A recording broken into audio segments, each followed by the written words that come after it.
भारत एक ऐसा देश जिसकी मिट्टी में इतिहास की खुशबू है, जहाँ हर पत्थर में एक कहानी छिपी है, जहाँ संस्कृति और सभ्यता की जड़ें हजारों साल गहरी हैं। और जब इस भारत को समझने की कोशिश की एक ऐसे व्यक्ति ने जो खुद आज़ादी की लड़ाई का नेता था, तो परिणाम निकला द डिस्कवरी ऑफ इंडिया, यानी भारत की खोज। यह किताब सिर्फ एक ग्रंथ नहीं है, बल्कि यह भारत की आत्मा की यात्रा है, जिसे लिखा था पंडित जवाहरलाल नेहरू ने 1942 से 1946 के बीच, जब वे अहमदनगर किला जेल में बंद थे। भारत छोड़ो आंदोलन के बाद अंग्रेज सरकार ने नेहरू और कांग्रेस के कई नेताओं को जेल में डाल दिया। जेल की ऊंची दीवारों के भीतर नेहरू के पास न कोई राजनीतिक मंच था, न जनता तक पहुंच, पर उनके पास था समय और विचार करने की शक्ति। वहीं उन्होंने अपने दिल के सवालों से जूझना शुरू किया। मैं जिस भारत के लिए लड़ रहा हूँ, क्या मैं वास्तव में उस भारत को जानता हूँ? यही सवाल बना भारत की खोज का आधार।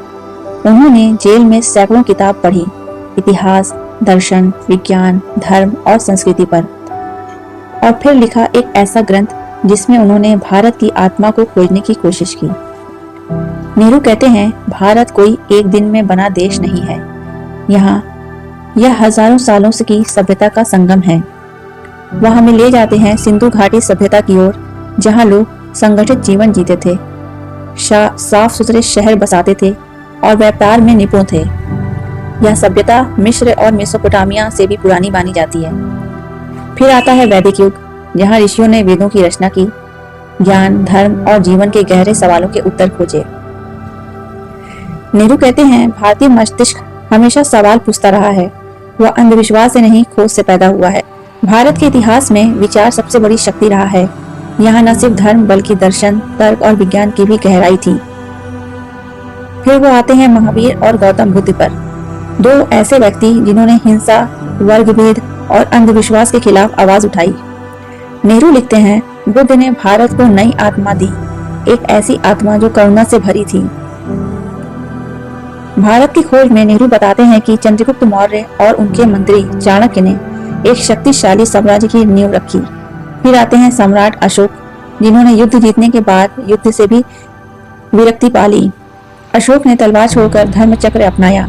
उनकी शांति नीति आज भी मानवता के इतिहास की सबसे बड़ी प्रेरणा है। इसके बाद आता है गुप्त काल, जो भारत का स्वर्ण युग कहलाता है।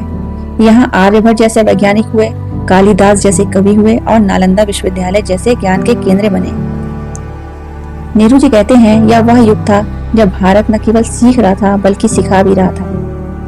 नेहरू जी मानते हैं कि भारत की सबसे बड़ी ताकत है उसकी विविधता।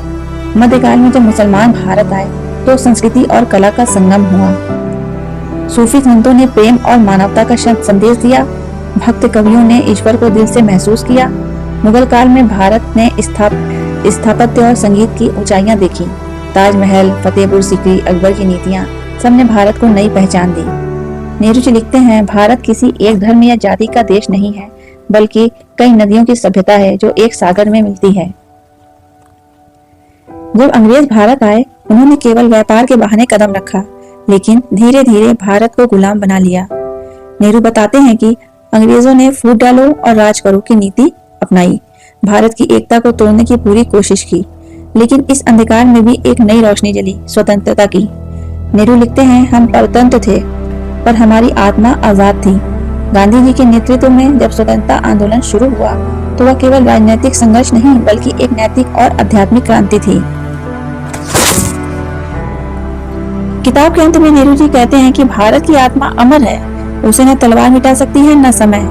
उनका सपना था एक ऐसा भारत जहां विज्ञान और परंपरा साथ चले, जहां शिक्षा हर व्यक्ति का अधिकार हो, जहां भेदभाव न हो और हर इंसान को सोचने की आजादी मिले। हमें सिर्फ इतिहास नहीं, भारत की खोज हमें सिर्फ इतिहास नहीं सिखाती, बल्कि यह हमें बताती है कि भारत कोई जमीन का टुकड़ा नहीं, यह एक जीवित भावना है। नेहरू ने अपने शब्दों में हमारे अतीत को वर्तमान से जोड़ा है और हमें सिखाया है कि अगर हमें भविष्य बनाना है तो हमें इतिहास को समझना होगा, क्योंकि भारत की खोज दरअसल स्वयं की खोज है।